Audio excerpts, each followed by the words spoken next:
Dober večer, cenjene gledalke, spoštovani gledalci. Nova revija 57 s podnaslovom Prispevki za slovenski nacionalni program je bila posebna izdaja nove revije, intelektualne revije, ki je izšla januarja 1987. Vi pa gledate 57. oddajo VV Faktor, resnica boli, komentarji še bolj. Danes bomo za vas komentirali slavni bankrotiranci, znani Slovenci v osebnem stečaju. Naprej, ko udari Tyson, šli smo po sledi anonimke o čudnih poslovnih praksah gradbenega tajkuna. V zadnjem delu oddaje pa Miro Ostržek, premier Cerar na mesto v Pariz, v Bohinj, enkrat razlog Falcon, drugič poplave. Doktor Varaneli, nemška sodišča ne začnejo stečaja, če dolžnik nima dovolj denarja za kritje stroškov postopka. V Avstriji mora imeti dolžnik vsaj 10% premoženja za pokritje dolga. Pri nas smo neverjetno širokogrudni. Seveda, v bistvu osebni stečaj je postala neka zloraba instituta stečaja. Stečaj na začetku je bil mišljen kot postopek, s katerim v bistvu se zavarujejo upniki, da vsi dobijo v enakem deležu. Zdaj pa se je sprevrgel v sredstvo za odškodovanje upnikov, kar je seveda popolnoma absurdno. Neka absurdnost je, če gre v osebni stečaj Marija Revež in če gre Ivan Zidar, za oba davkoplačevalci prek proračunskega denarja in prek sodišča odmerimo 1000 evrov. Ja, gledajte, zdaj to je pač zakonodajalec predvidel nekje, po oceni naše stroke seveda bistveno prenizek znesek predujma tako za to Marijo Revež in za Ivana Zidarja, ker kot je v prispevku tudi eden izmed upraviteljev pojasnil, ko se ugotovi, da nekega premoženja ni, tudi praktično ga mi ne moramo z sredstvi, ki so nam na razpolago, pridobiti nazaj. Zakaj znani Slovenci drvijo v osebni stečaj? In ali gre zgolj še za en način nesramno bogatih, da se izognejo roki pravice? Bomo komentirali z našima udarnima stalnima komentatorjema in ekonomistama, magistrom Radom Pezdirjem in magistrom Bernardom Brščičem. Dobrodošla. Rado, Bernard, zakaj nesramno bogati drvijo v osebni stečaj? Ja, zaradi tega, ker ima smisel, ker se splača. Ni toliko problem vstopni prag v ta sistem osebnega stečaja, kakor je problem to, da se na enostaven način znebiš svojih dolgov. Na drugi strani pa, če imaš nezakonito pridobljeno premoženje pisano na različne fizične in poslovne osebe, potem v bistvu živiš zelo lepo življenje z odpisom vsega. In ker je ta država znana po temu, da kriminalistična policija in tožilstvo ne delujeta in da nista v stanju detektirati nezakonito pridobljenega premoženja, so take osebe rešene. Recimo Ivan Zidar, točno vemo, da so se hiše prepisovale na soprogo in ostale posameznike. In za take ljudi je to blagoslov. Drugi motiv je, mislim, da je legitimen, ki ga je povedal Rok Snežič, njega so toliko časa na Fursu mobbingirali v imenu neke interesne skupine, da je uporabil enostavno osebni stečaj in svoj posel prenesel v Bosno.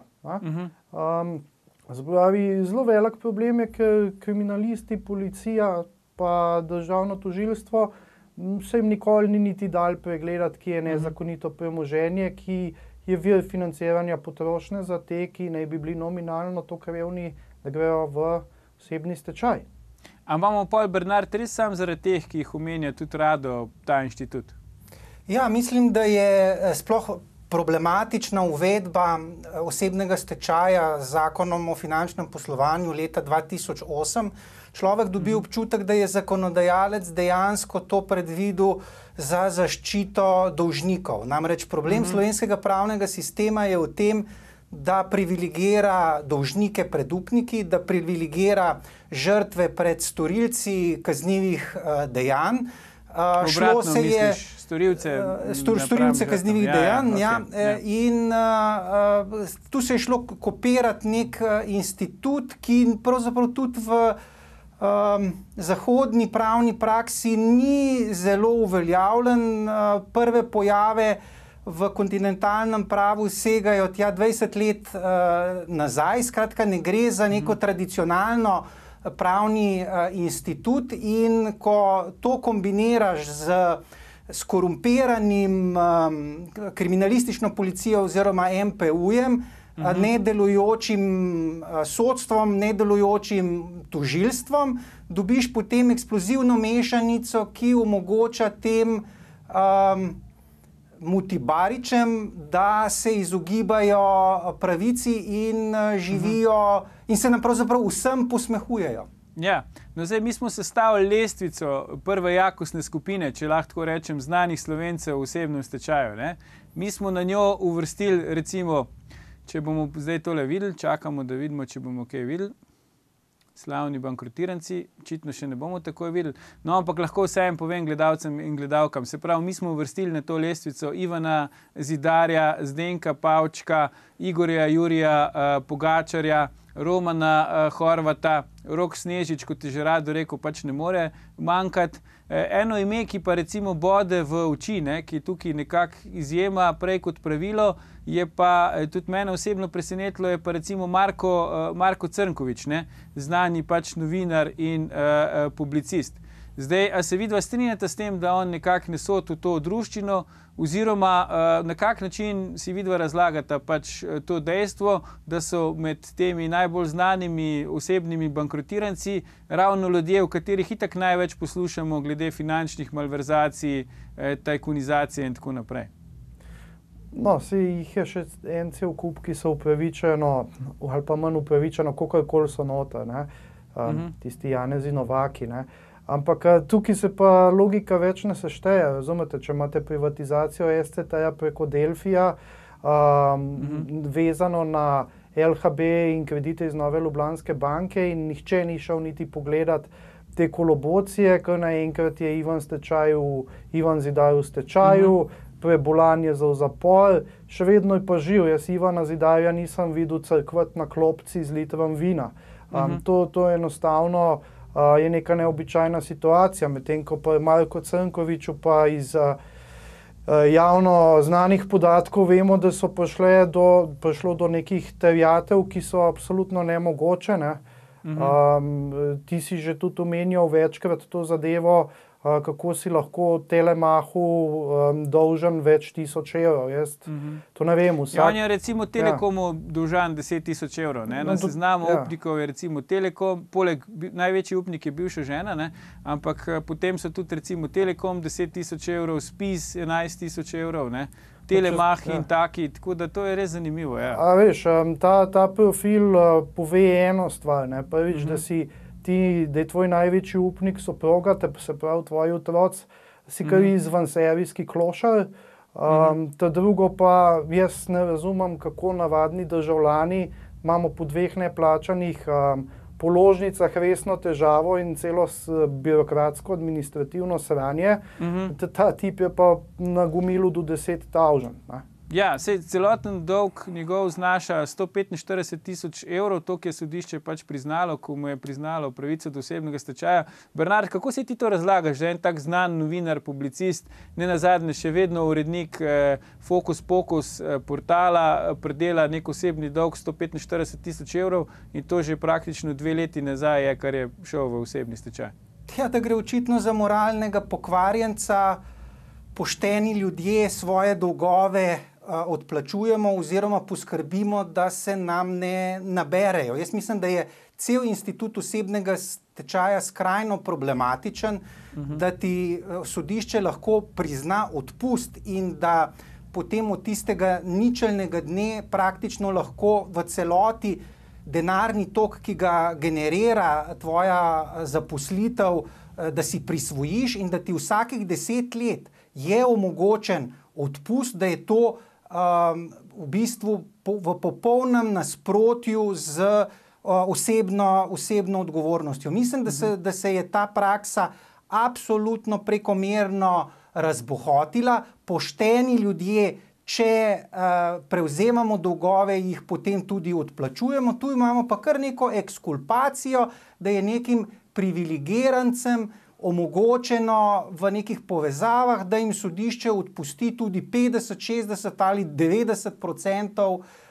njihovih dolgov. Skratka, resno bi bilo potrebno razmisliti po mojem, o spremembi zakona o finančnem poslovanju, o tem, ali je ta institut v tako skorumpiranih razmerah, kot so slovenske, sploh primeren in ali te zlorabe, ki se očitno dogajajo, ne opravičujejo razmisleka o ukinitvi te institucije.